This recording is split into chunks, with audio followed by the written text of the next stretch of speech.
Hello, everyone, and welcome to another episode. I am really excited for my guest today.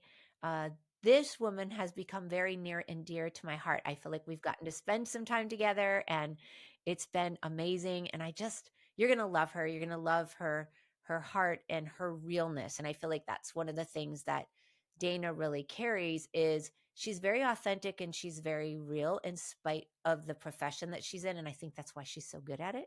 So, this is Dana Cole. Dana is a registered social worker. She's actually in Canada. So, in the US, we would say probably like an LCSW there. They say registered social worker. She is a certified grief recovery method specialist. She's also a certified life coach. So, thank you for being here today, my dear. Thank you. Thank you for inviting me. Yeah, I'm really excited because I know we're going to have such a fun conversation on this topic. So, for starters, Dana, just tell us a little bit about like what you do professionally and then let's maybe get into what led you there because you've had a professional journey for sure. Yeah, so I have a private practice. I opened up my private practice in 2018.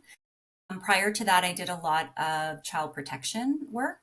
And so lots of different experiences with lots of different things. And I just wanted to do more individual one on one work. So that's what kind of led me into private practice. And so, yeah, I've been doing that and I see lots of different needs. And I see kids to parenting to teens to adults to couples. So I sort of see a large range of different needs and I don't want to say issues, but just different, I guess, needs and problems that people are looking for solutions for.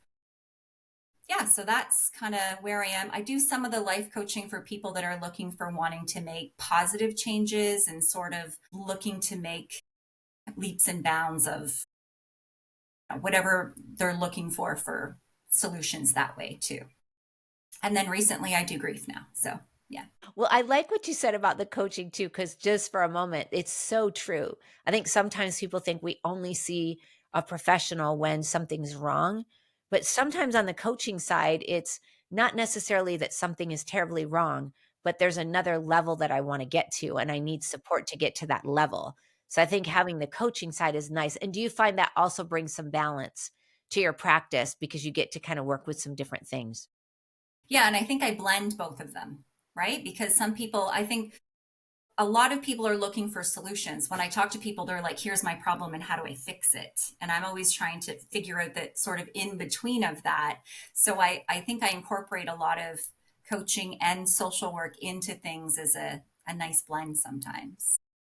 Yeah. Totally. And which is really great because then in every area, it's like if I want to get to a different place, you're looking at, well, either what's in the way, there might be a need, an unknown need or an unknown aspect that they need a solution for. And like, it's like you can bridge that. So I think Yeah. that's Yeah. really I what led you to this profession, do you feel like? I mean, I know sometimes there's a lot of different areas, but what led you here? Because I think you have a very unique skill set in that you've worked at different levels. So being involved on the child side and the protection side is different than the private practice side, but I'm sure it also gives you kind of a unique outlook and a unique viewpoint.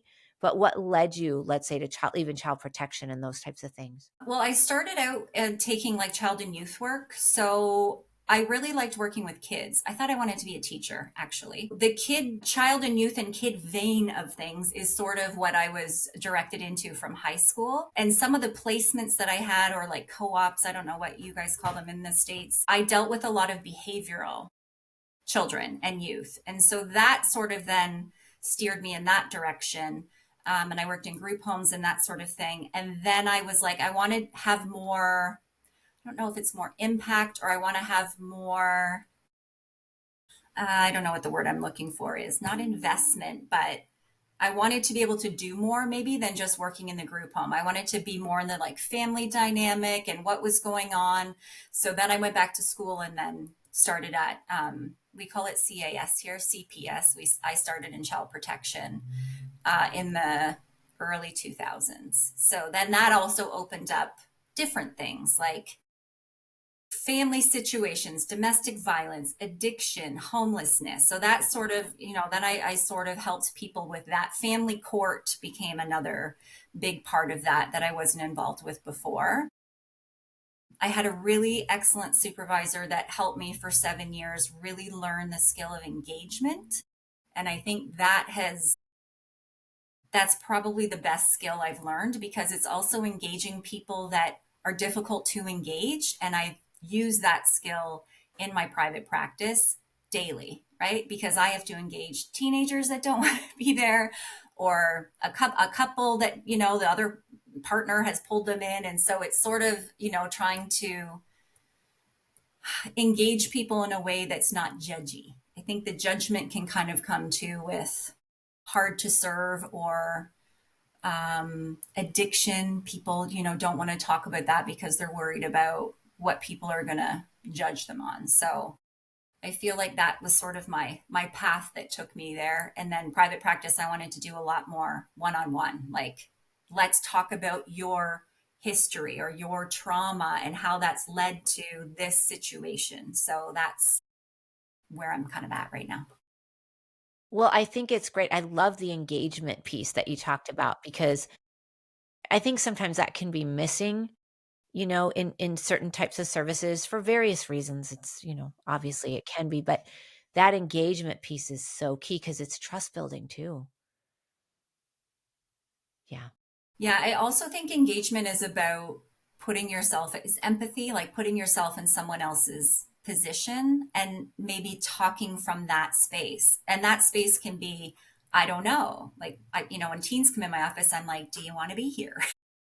Because maybe they don't, versus just jumping into what's the problem. So I think it's really learning to read the room a bit too and ask questions if you don't know versus assuming.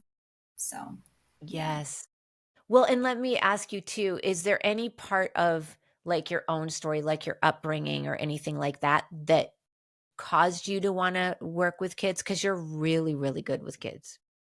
Yeah, so I come from a blended family.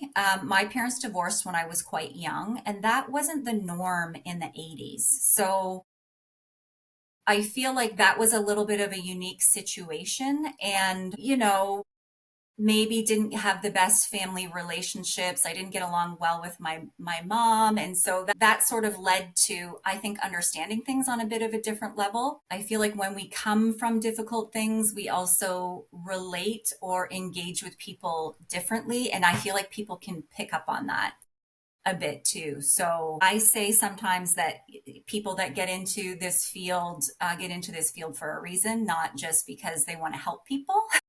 It's because they've gone through some things on their own and want to help people from that lens versus I just want to help people. That's like, is street smart to book smart, I feel like a bit too sometimes, of like, I've been there. Not that I'm relating my story to somebody's story entirely, but I can pull some pieces of my story to relate to somebody else in a way.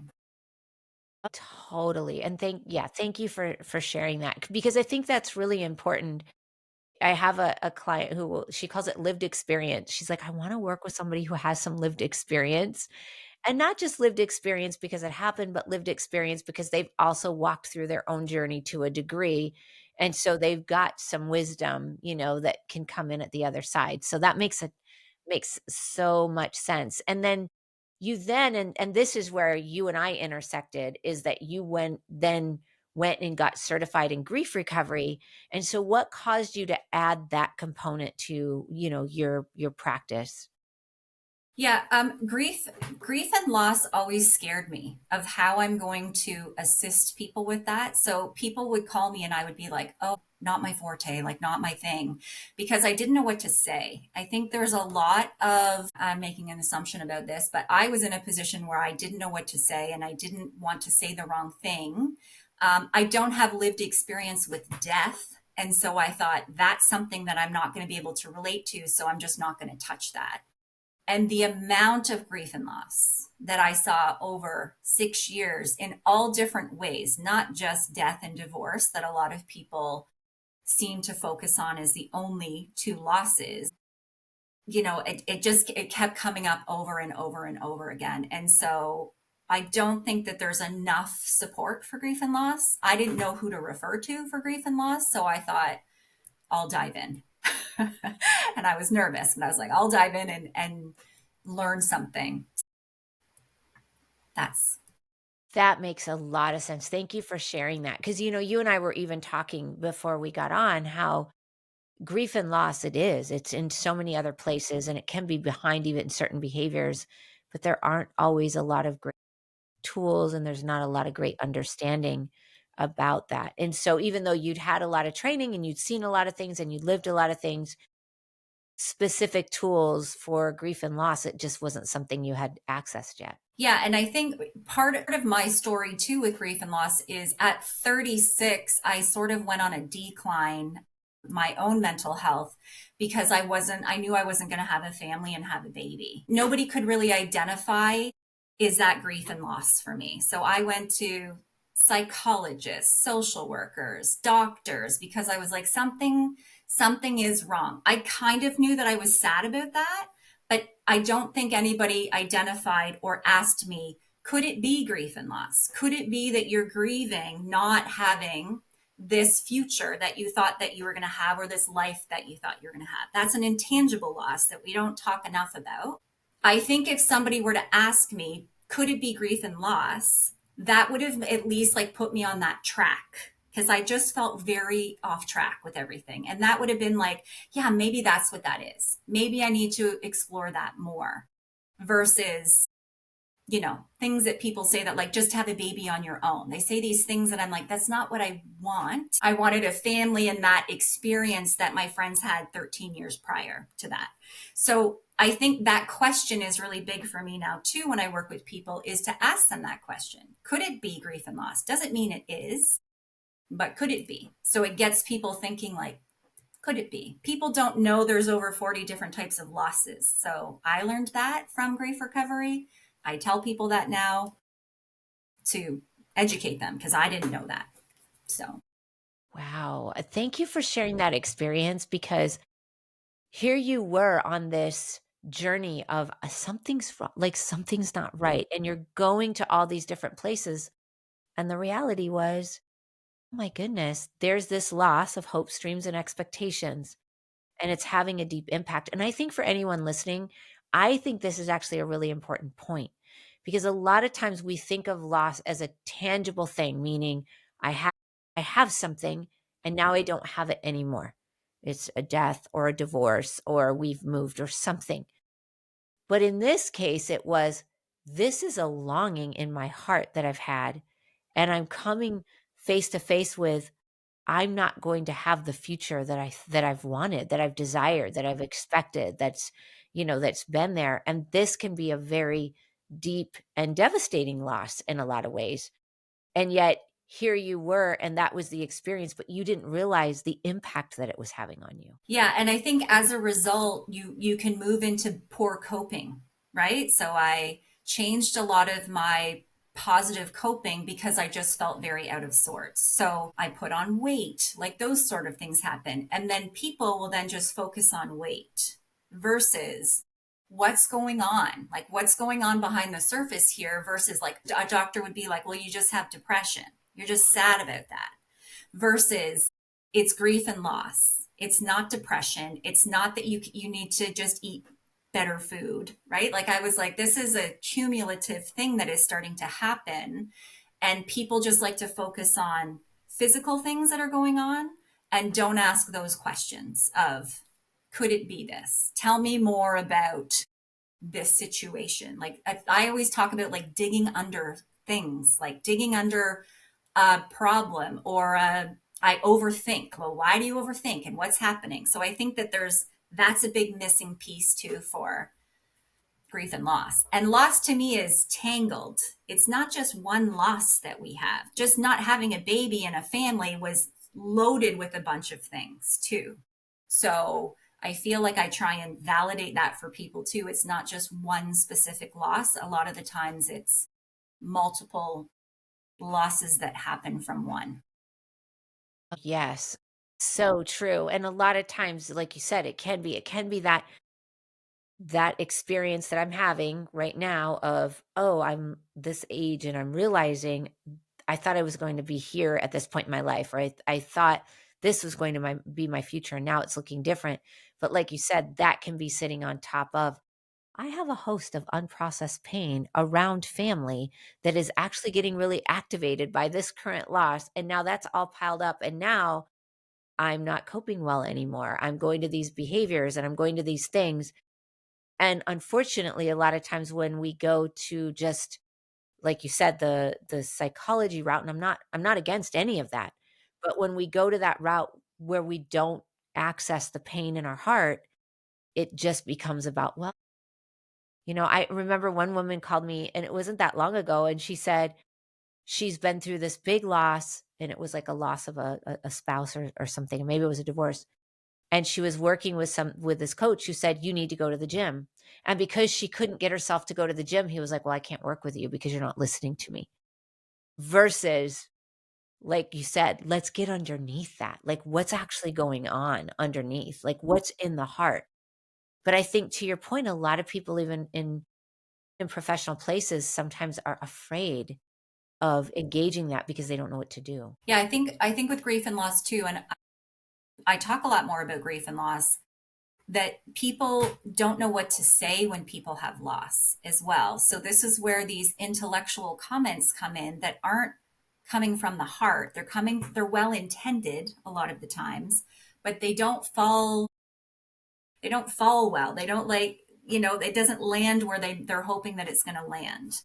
And I really like from grief recovery when they talk about like grief needs to be heard and not fixed. And I think a lot of people give comments to fix things versus like, wow, I don't know what to say is way better than, well, he lived a really long life. Like those Yeah. sorts of things, right? And I think people, yeah, I think they struggle with what to say. And I got a lot of the psychologist said to me, well, just have a baby on your own. I don't see what the problem is. And I was like, but that's not that's not what it is. It's like I want a family, right? And so I think acknowledging the losses, because the big loss with that was friendships for me, because all of my friends had babies at 23. So, well, maybe not 23. They got married at 23, like 25. So now I'm 11 years behind. And so that starts to play in because now I'm not going to t-ball games and that, it's so friendships and things start to shift when a loss happens, right? Or that's what I mean by like cumulative kind of things that happen. So hopefully that makes sense. Yeah. Absolutely. Well, and that's another aspect of the loss because now the dynamics that I've had with my friends have changed and they're doing the things that I want to do, but I don't have that right now. And now we don't have a related life space anymore. And so now I've got all this change with friends. And like you said, that's a loss in and of itself. So yeah, that's such a great point. There's the accumulation. And going back to what was said to you about, well, just go have a child on your own. It's like, that's such a great example of the things that people will say being in the fix it mode versus you just needed people to hear your heart. It's like if our heart gets hurt, our heart feels better. But when our heart feels like you're trying to fix it, it just shuts down and so I would imagine that comment even felt hurtful on its own. Yeah. And that was the theme of the comments, right? Because it's like, well, just do this. And I'm like, but it's not, and I think that's why maybe people don't talk about grief and loss or people don't, right? It's just like, I'm just not going to talk about it anymore, which then isn't helpful either because then people isolate. So yeah, I think a really important question is could it be grief and loss? Doesn't right? Versus this is what it is or this is what it sounds like. Yeah. 100%. And that's so key. And I appreciate you bringing that to life, like to sharing about it because that can be a very real experience for people.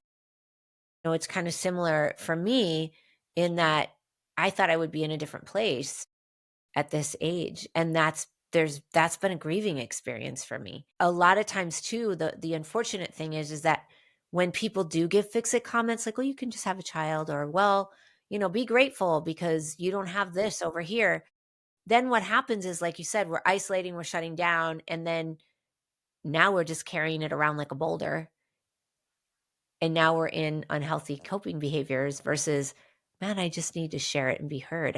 My heart just needs to be heard." Yeah, Yeah, that's huge.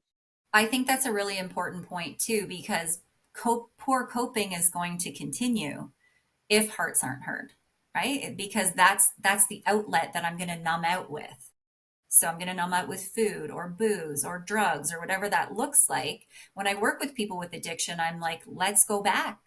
Like, what your addiction might have started when you were 7 because something happened, not the physical addiction, but the pain associated with that. And now we're using whatever it is, gambling, compulsive shopping, to manage that pain from that long ago, where people are just like, stop using drugs, stop overspending, right? People oversimplify, I think, a lot. And that I feel like is not helpful to oversimplify it. Yeah. No, I feel like the difference between, what are your symptoms versus what happened is night and day. And I love that you brought up addiction because we were talking about that even before we came on, that underneath addictive behaviors, most of the time, you're going to find unresolved grief. It's like if grief doesn't get dealt with, if the pain doesn't get dealt with, it stays, and then it kinda deals with you. It's gonna come out, or it's going to be something that you have to cope and manage. And so, going to these behaviors and these addictive behaviors becomes the coping. It becomes what I'm doing to manage. And I find that too, like, if people don't get an opportunity to look at what's behind that, even if they stop the behavior, it'll probably just shift into another behavior. Yeah. And I think I had somebody that I was talking to yesterday that was bottling things up. You know, this is the big zip up and stuff down that we're taught to do. And physical symptoms were starting to manifest, not addiction from that, but like headaches and sore tummy and like that also. And when we started to dig under it, it was a grief and loss situation. So it's right. Like, I don't think people like connect. I always talk about connecting the dots. They don't always connect the dots, or they need help connecting the dots to be like, yeah, why was it in July I started to feel worse versus like, I don't know, just in July I started to feel worse. So that, like, connecting dots, I think, and grief dots, now I'm connecting to ask them if that's a potential for what's creating behavior or coping, poor coping, that sort of thing. I really appreciate that you brought up the health piece too, because you're right. I feel like that's another one there. It can often be disjointed. If somebody has some health symptoms and they go to the doctor, it's very rare that a doctor would say, "Well, what happened?" But the truth of the matter is that oftentimes it can be really correlated to loss. There was somebody recently who was sharing that they went through a period in their life where they consciously made a decision. I am not going to feel my feelings. I'm done feeling my feelings. I am not going to feel my feelings. I'm cutting them off. And the health experiences that arose from that were pretty substantial. Like, it got to the point where it was really bad. So there's big prices that we pay for, like you said, bottling things up, stuffing things down. It often comes out in health, like health issues. Like you said, the migraines, the headaches, the hair loss, all those types of things, even stroke or things like that. It comes out that way. Yeah.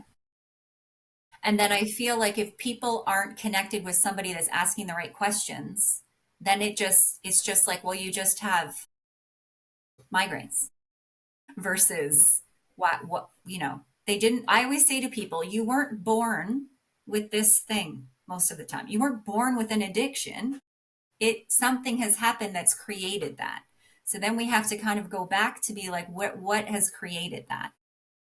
Right? Addiction. I work with lots of people with addiction, and that's what I'm always trying to get to, like, root things. What is the root of something? Which doesn't mean it's always loss, but I feel like there's a lot of loss that comes out because people don't connect the dots of loss just doesn't have to be death and divorce. Loss is moving, schools, health changes, people that get injured in sports and they thought they were going to be get scholarships for baseball and then they break their wrists. Like that's all coordinated with those things, right? For Yeah, sure. like, yeah. For sure. It's not uncommon when people, like you said, exhibit those addictive behaviors that there's pain in their story. There's loss in their story. And I know like people like to also use the word trauma. And it's true, there might be traumatic experience in their story, but in every traumatic experience, there's a loss to be grieved. Now, not every loss is traumatic, but in every traumatic experience, there's definitely been something lost that needs to Mhm. be grieved. And grieving that loss often then helps with behaviors and being able to shift trajectory. Whereas otherwise, I find for people, it gets really frustrating and futile. Yeah.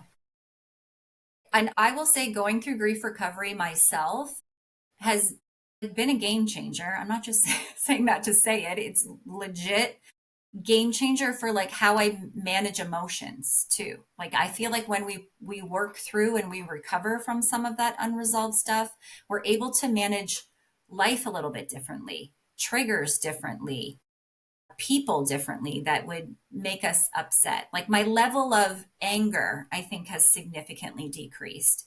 And I don't know if you see a lot of people that come to you for like anger management. And I'm like, I don't know what anger management is because it's attached to something, right? So I think that also understanding and unpacking unresolved grief and grief and loss might help people manage emotions a lot differently. So well said. It's so well said. That is a 100% true. I know of someone that at one point, they had tried all these different things because they were having these angry outbursts and they didn't want to. It wasn't like, I just want to be, they didn't want to be angry, but they had tried all the anger management stuff. I mean, they had tried everything. Yeah. But when it came down to it, they had a lot of traumatic loss in their story. And when they got to deal with the unresolved pain, now they were able to manage anger and be in choice with their emotions versus everything is just volatile and erupting all the time. And yet the frustration they experienced in trying to manage anger was debilitating for them over a period of time. They started to feel hopeless, like I may never get past this.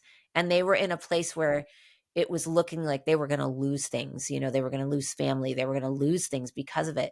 And so I love that you said that because if you're carrying a lot of unresolved emotional pain, you're going to be a lot more probably angry or have outbursts or those types of things. And it doesn't feel like you're in a place of choice when you all of a sudden that comes out.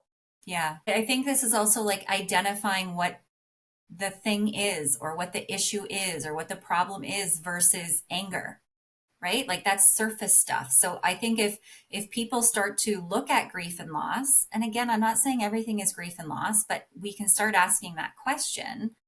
That helps identify. I'm always trying to figure out what are all the things that are going on here so we know what the treatment is for it or what vein of support we're going in versus like, well, you're just angry, so just take some deep breaths. Like and I 100% agree with you that then people are going to feel frustrated, hopeless. That's going to impact their self-esteem because they're like, I just can't keep it together. I'm just blowing up at everything. The breathing isn't working, but it's not just that.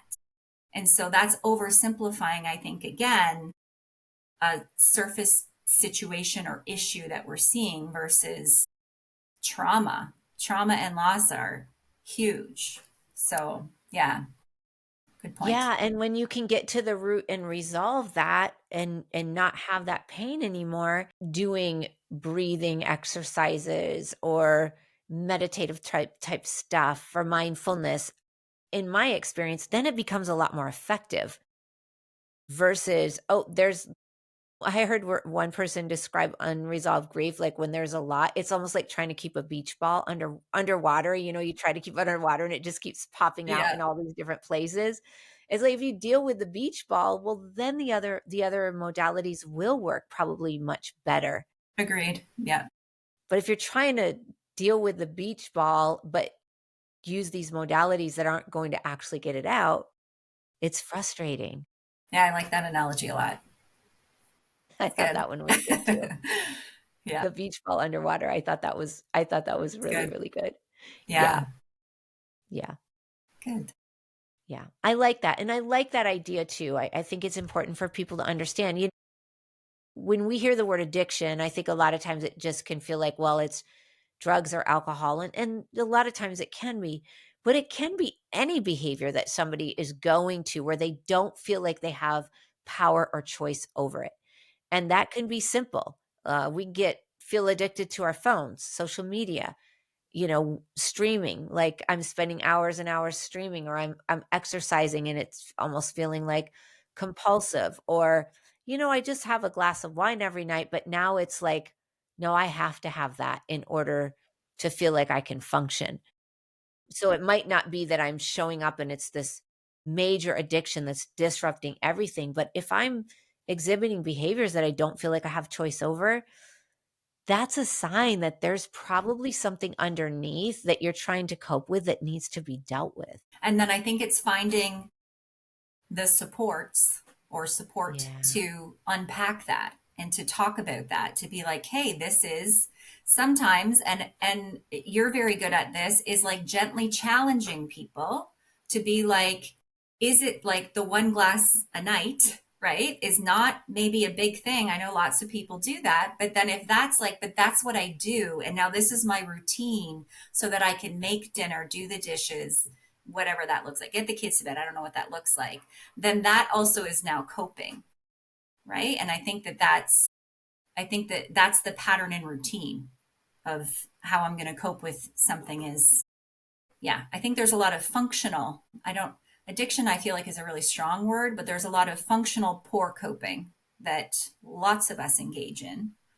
um yeah, it doesn't have to be the whatever the extreme situation of somebody homeless that's shooting up on the side. It doesn't have to be that, right? It's Yeah. looking at, hey, I feel like this is kind of a problem, and I feel like I need to talk to somebody because there's some stuff going on. Yes. That takes like, that takes a lot of courage to do that, to reach out and ask for help and talk about it. It's hard to talk about.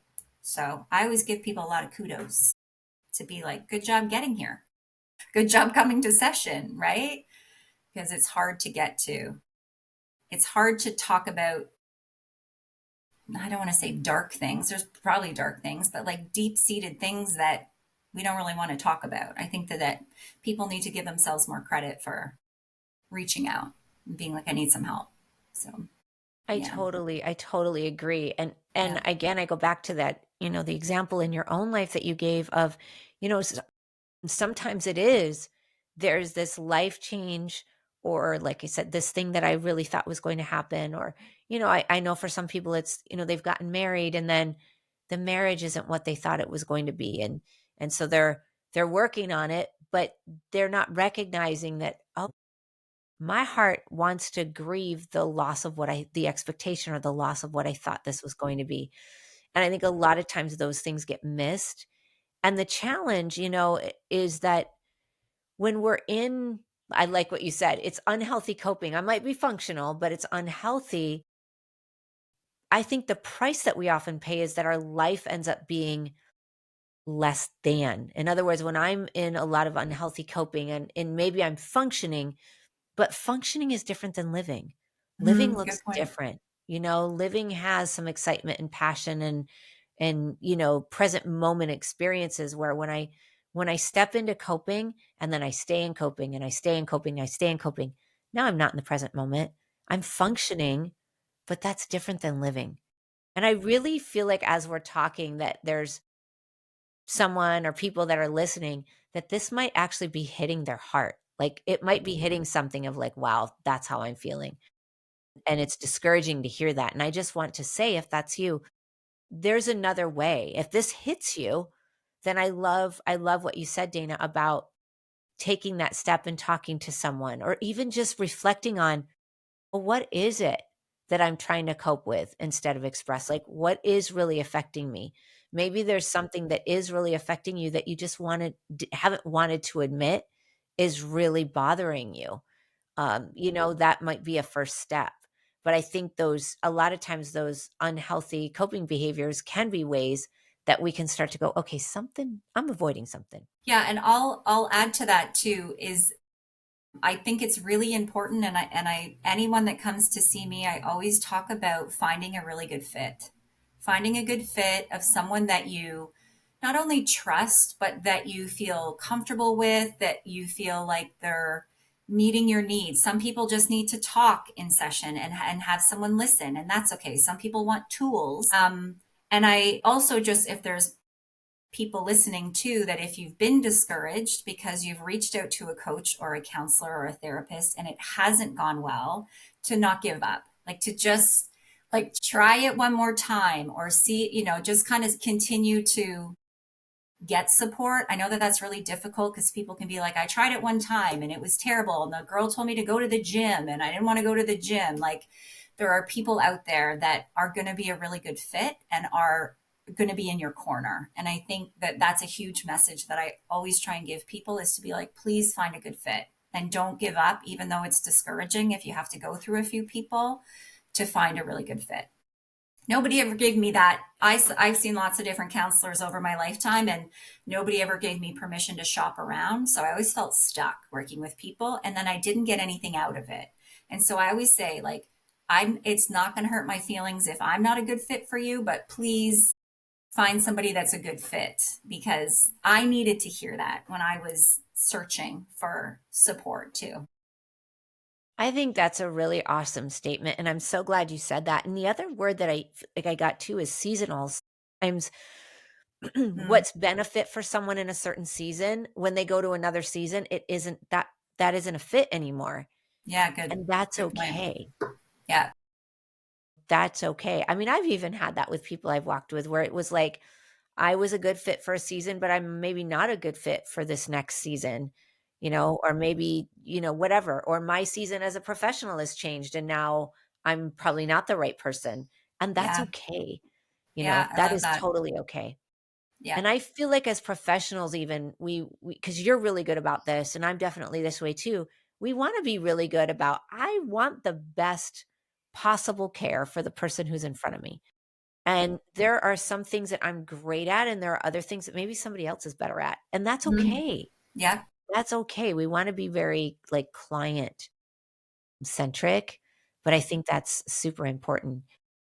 But I feel like one of the key pieces too is you said something, and I don't wanna miss it, kinda going back when you were talking about the addictive piece, about how that addiction, and you're not saying that the addiction started at 7, but the pain event might go all the way back there. And I think that's so important. I feel like there is more language now, but people really need to understand, when you have a pain event at 7 or 8, or maybe you have multiple ones, unless you had a family that knew how to grieve, which most of us don't, and knew how to talk and process feelings, you're probably carrying those boulders with you even now. And so I didn't want to miss that, because I think that's another one where people are like, "Oh, why talk about the past? It's back there," but it's not. Yeah. And it's exploring that. And I think it's being open to explore that too, to look at where that stems from versus stop drinking beer. Right? Like, it's not that simple. It's like, but I have a pain point from 7 that I haven't talked about, maybe. I've kept it a secret. I didn't know it was there and it surfaced. There's all kinds of things that happen. And it's trying to understand that I feel like also, if people can start to identify pain points, I like that you call them pain points. It also helps them understand themselves. I do a lot of work with like self-awareness, to be like, don't beat yourself up for overthinking. Let's try and figure out why you're overthinking or why you're anxious about this, versus I'm anxious and I'm always going to be an anxious person. It's like, but if it's attached to some things, then we can start to maybe chip away at some of those things. And then you might feel like you have more control over overthinking, anxiety, addiction, whatever that looks like. So yeah, I think it's really important to go back versus that's over here and I want to focus on solution. Great. I'm all about solution focus, but sometimes we have to link and connect the dot to the past to go. But when you were 7, you made it mean that if you said this, somebody was going to get hurt. So you've just learned to be a people pleaser. And now you don't want to say anything because you don't want to be a burden. And so you go home and you have a glass of wine at night. That's connecting all those dots back versus not true, right? To be like, when you were 7, you miscued. I talk about miscues a lot. You miscued something, and then you believe that that's truth. Not true, right? So it's really kind of unpacking that stuff. That's so powerful. I like that language of miscue. Like you miscued something and then that became your truth and that truth carried into the rest of your life and that's what's showing up today. Right. That is powerful. And I feel like too, Dana, at the same along with that, kind of camping on what you said, the other side of it is that people can process, like we're so intellectually based, like people can process things too. Cause I've had people say, well, yeah, I'm anxious because this and this happened as a child. And I'm like, "Okay. Have you resolved the pain of that?" Because if you haven't resolved the pain of that, you've got part of the battle. You've got the why. But what Yeah. about doing something and getting complete with that pain so that now you can have something different? Because I don't know Mm-hmm. if you've ever seen that, but I feel like that can be the other thing where there's a lot of awareness, but Mm-hmm. there hasn't been any nothing's been really healed, so I have awareness, but I'm still in the same coping. Yeah. Yeah. Excellent point. And this is where people, this is the zip up lots of people do too, right? Like I have all, here's what happened and here's what happened and here's what happened and here's what's happened. And then I can feel them sitting here with like needing to cry or something. And I'm like, let it out. Like this is something, this is heart stuff too, where it's like, I think grief recovery's taught me a lot about like, how does your heart feel? You need to have a good cry. You have permission to cry. My clients are like, can you give me permission to do this? And I'm like, sure, if you need that, but you have permission to cry and be sad about it. Like that was a lot of stuff. Because I think people can rehearse, I think you're right, story, this, versus like, wow, that made me feel really sad. Grief recovery is really good to attach feelings to stories. And so I think that's an excellent point. Yeah, absolutely, and going back to and I love that you said that, I have the story, but I'm still pushing down the feelings, and, going back to, again, the childhood experiences is like, if I've learned to do that, if that's what I've learned to do, I can't share my feelings or, I can't connect to my feelings. Well, you're going to do it until you learn something different. It's not like it's all of a sudden just gonna change because you turned 18. Yeah. It doesn't work that way. So we Yeah. often carry that into, our lives. And I would imagine too, because you also work with marriages and things like that, that you probably see how a lot of this stuff can even disrupt marital Oh, relationships. yeah. Yeah, communication. This is where it disrupts communication, where people are like, well, I don't want to be a burden. So I'm not going to say anything. I'm going to be a people pleaser, but then I'm building resentment. Like this is what I call like a stack attack of things. There's so many things that get stacked on top of each other versus like, I'm feeling like it's unsafe to tell you that I'm mad that you didn't pick up dinner. That, like, we're kind of getting back to basics here of, but if at 7, you miscued that asking for something is bad or talking about your feelings isn't going to matter, you're not going to do that. I talk a lot too with people about like, if you didn't learn the skill, you don't have it. That doesn't mean you're bad. It doesn't mean you failed at life. You just didn't learn the skill of how to talk about a feeling. That's also a lot of our generational stuff too, right? Like of I wasn't taught in school emotions. I just was talking to a teen the other day and I'm like, is it anxiety or is it something else? Because we just blanket statements. Oh, I'm just overwhelmed. Are you overwhelmed or are you frustrated? Like what tying things to an emotion, I think is a skill that we all have to learn. And I don't mean like no one has it, but we're not taught that skill. So if we're not taught it, we don't have it. We're not taught how to communicate a lot either. So then we just fight or avoid or right, however that looks. So yeah, good point. Yeah, that's really true too. I like how you said tying it to an emotion because that can really happen too, where someone will say, I'm anxious or I'm overwhelmed, when in reality there might be a lot of conflicting feelings or feelings in there and they don't even have words for them. So it's just, I'm just overwhelmed or I'm just anxious. But there can be a lot driving that.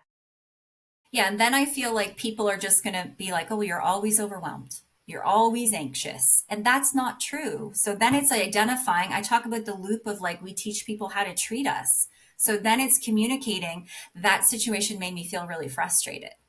I don't think I was overwhelmed. I think I was frustrated. But then we have to bring awareness to head and heart and then be able to say that too, which is a skill that we have to learn. So, yeah, I think it's a big that's one. really awesome. I think it's really awesome.